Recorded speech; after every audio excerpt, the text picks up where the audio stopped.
A very good morning to all the student. Today are we discussing about neutralisation. आज की इस video में हम जो डिस्कस करने जा रहे हैं न्यूट्रलाइजेशन। ठीक है, न्यूट्रलाइजेशन क्या होता है, जैसे हमने पिछली वीडियो में डिस्कस किया था कि कुछ ऐसे सब्सटेंस होते हैं, ठीक है, तो वो न्यूट्रल होते हैं। न्यूट्रल का मतलब होता है जैसे हमने वाटर है, कॉमन साल्ट है, कैन शुगर है, ठीक है, ग्लूकोज है, ये ऐसे कुछ सब्सटेंस होते हैं वो न्यूट्रल होते हैं, ना तो एसिडिक होते हैं नेचर में, ना ही बेसिक होते हैं। तो ऐसे मटेरियल ऐसे सब्सटेंस को हम क्या बोलते हैं, neutral substance.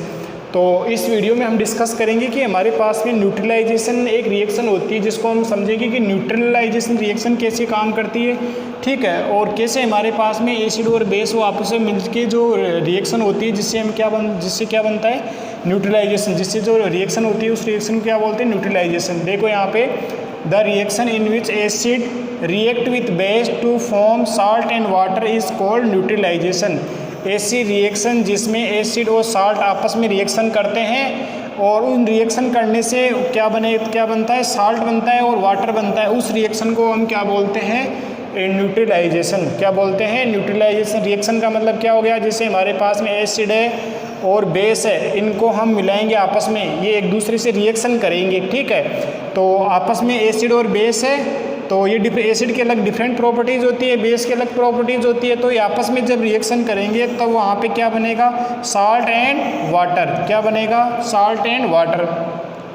Some heat is always evolve और प्रोड्यूस इन न्यूट्रलाइजेशन रिएक्शन। हमारे पास में जैसे न्यूट्रलाइजेशन रिएक्शन होती है एसिड और बेस को मिलाने पे, तो इनमें कुछ हीट भी निकलती है, ठीक है। दिस हीट जब एसिड और बेस आपस में मिलते हैं तो जब ये रिएक्शन होती है तो उस रिएक्शन, जैसे हमने एक टेस्ट ट्यूब में हमने एसिड और बेस मिलाया, तो वो टेस्ट ट्यूब जिसके अंदर एसिड और बेस मिलाते हैं तो उनमें रिएक्शन होने की वजह से कुछ हीट भी बाहर निकलती है, जिसकी वजह से जो उसके अंदर जो टेस्ट ट्यूब के अंदर जो मटेरियल्स होते हैं एसिड और बेस हमने मिला के न्यूट्रलाइजेशन होता है जिसके थ्रू, तो जिससे साल्ट और वाटर बनता है। तो उस प्रोसेस, उस रिएक्शन में इनमें जो टेस्ट ट्यूब होती है उसका टेम्परेचर भी बढ़ जाता है। क्यों बढ़ जाता है, क्योंकि एसिड और बेस आपस में रिएक्शन करते हैं, तो जिसकी वजह से कुछ हीट भी उस रिएक्शन में निकलती है।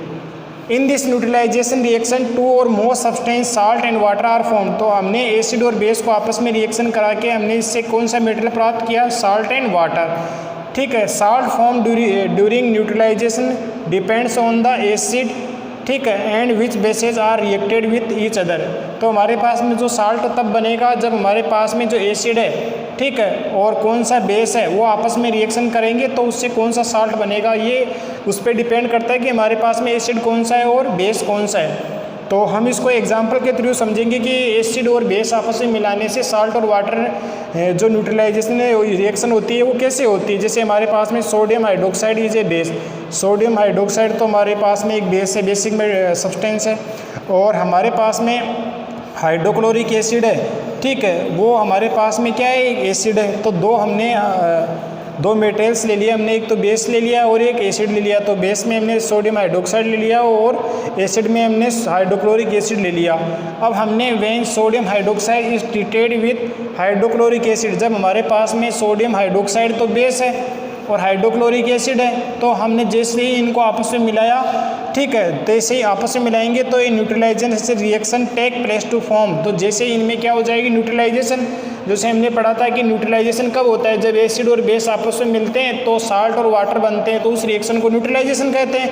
तो एसिड तो हमने हाइड्रोक्लोरिक एसिड ले लिया और बेस सोडियम हाइड्रोक्साइड ले लिया, तो इनको टेस्ट ट्यूब में हम कलेक्ट करेंगे। तो कलेक्ट करेंगे तो हम जो जैसे ही इनको मिलाएंगे, ठीक है, बेस और एसिड को, तो उनसे क्या बनेगा, साल्ट और वाटर। तो साल्ट तो बन जाएगा सोडियम क्लोराइड, ठीक है, और वाटर बन जाएगा H2। तो इस इक्वेशन को ऐसे हम लिख सकते हैं जिसे सोडियम हाइड्रोक्साइड NaOH, ये उसका वो फॉर्मूला हो गया कंपाउंड्स का, ठीक है। तो ये तो हमारे पास में बेसिक मटेरियल हो गया, और हाइड्रोक्लोरिक एसिड है HCl है जिसका फॉर्मूला, वो एसिड हो गया। तो बेस और एसिड आपस में रिएक्शन करेंगे तो क्या बनेगा, साल्ट और वाटर। तो इनके रिएक्शन करने से क्या बनेगा, साल्ट NaCl, सोडियम क्लोराइड नमक, और वाटर H2, ये इसका फॉर्मूला हो गया। तो हमारे पास में हमने दो चीज़ें प्राप्त करी एसिड और बेस को रिएक्शन करने से, एक तो सोडियम क्लोराइड, ठीक है, और एक water. The salt form in this neutralisation reaction of sodium hydroxide and hydrochloric acid is sodium chloride, तो इनकी रिएक्शन करने से तो सोडियम क्लोराइड बन गया और वाटर बन गया।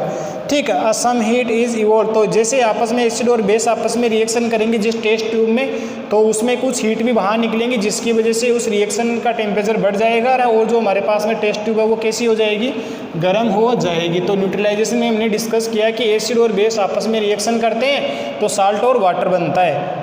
तो हमने इसको एक एग्जाम्पल के थ्रू हमने डिस्कस कर लिया। अब हम डिस्कस करेंगे कि हमारे पास में जो न्यूट्रलाइजेशन तो हमने डिस्कस कर लिया, अब न्यूट्रलाइजेशन की जो प्रोसेस होती है वो हम एक एग्जांपल के थ्रू हम इसको समझेंगे कैसे एसिड और बेस आपस में रिएक्शन करने से एक दूसरे के प्रभाव को कम कर देते हैं। तो हम ये जो न्यूट्रलाइजेशन प्रोसेस है, ठीक है, हम उसको डिस्कस करेंगे एक्टिविटी के थ्रू। सबसे पहले हम क्या करेंगे, we take 5 ml of dilute hydrochloric acid solution a test tube. सबसे पहले हम क्या करेंगे, एक टेस्ट ट्यूब लेंगे, ठीक है, और उसमें 5 ml क्या लेंगे, डिल्यूट हाइड्रोक्लोरिक एसिड, क्या लेंगे, डिल्यूट हाइड्रोक्लोरिक एसिड हम उसके अंदर डालेंगे 5 ml, ठीक है।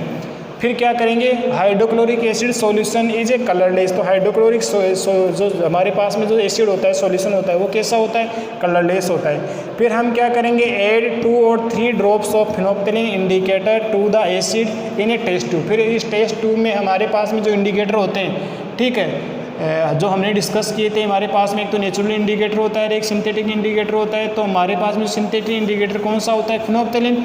तो हमारे पास में फिनोप्थेलिन इंडिकेटर की 2 से 3 बूंदे इस हमारे पास में जो HCl लिया इसमें हम डालेंगे एसिड के अंदर, ठीक है। फिर हम क्या करेंगे, सेक द टेस्ट ट्यूब जेंटली, फिर धीरे धीरे हमारे पास में जो टेस्ट ट्यूब है उसको हम क्या करेंगे, हिलाएंगे, ठीक है। Phenolphthalein indicator is colourless, phenolphthalein indicator कैसा होता है, कलरलेस होता है। There is no change in the colour of a phenolphthalein indicator, ठीक है, on adding it to the hydrochloric acid solution. जैसे ही हाइड्रोक्लोरिक एसिड के अंदर हम फिनोप्थेलिन इंडिकेटर मिलाते हैं, ठीक है, तो इसके अंदर कोई चेंज नहीं होता है, क्योंकि हमको पता है कि फिनोप्थेलिन इंडिकेटर होता है, ठीक है। फिनोप्थेलिन इंडिकेटर, ठीक है, यदि उसके ऊपर एसिड हम डालते हैं तो उसका कलर कुछ चेंज नहीं होता है। ये एसिड की पहचान होती है कि एसिड उसके ऊपर डालते हैं फिनोप्थेलिन इंडिकेटर के ऊपर, तो एसिड का कलर तो चेंज नहीं होएगा। तो हम उसको पहचान लेंगे, यदि उसका कलर चेंज नहीं हो रहा है तो वो कलरलेस है, बिल्कुल वो पहले का जैसे है, कलरलेस है। तो वो कैसा हो जाएगा, वो कैसा है, वो एसिड है, ऐसे हम उसको पहचान सकते हैं।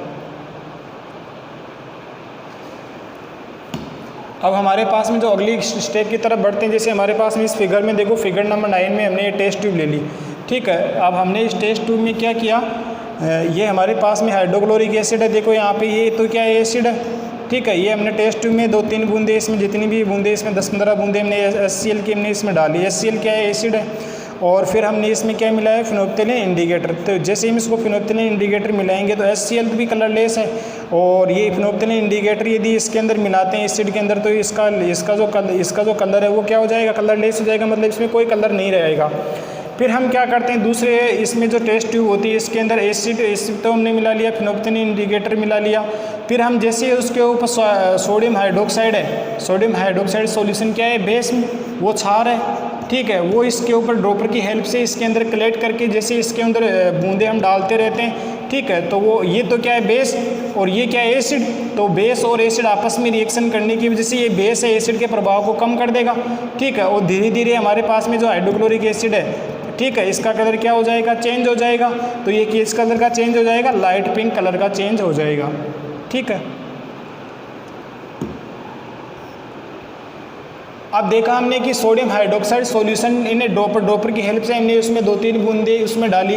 डालने के बाद में हम क्या करेंगे, उसको हिलाते रहेंगे। हिलाने के बाद में हम जब तक हिलाते रहेंगे जब तक कि उसका कलर चेंज नहीं हो जाएगा। जैसे हम उसके अंदर बेसिक मटेरियल डालते हैं, ठीक है, जैसे हम उसके अंदर बेसिक मटेरियल डालते हैं तो उसका जो कलर है वो क्या हो जाएगा, चेंज हो जाएगा।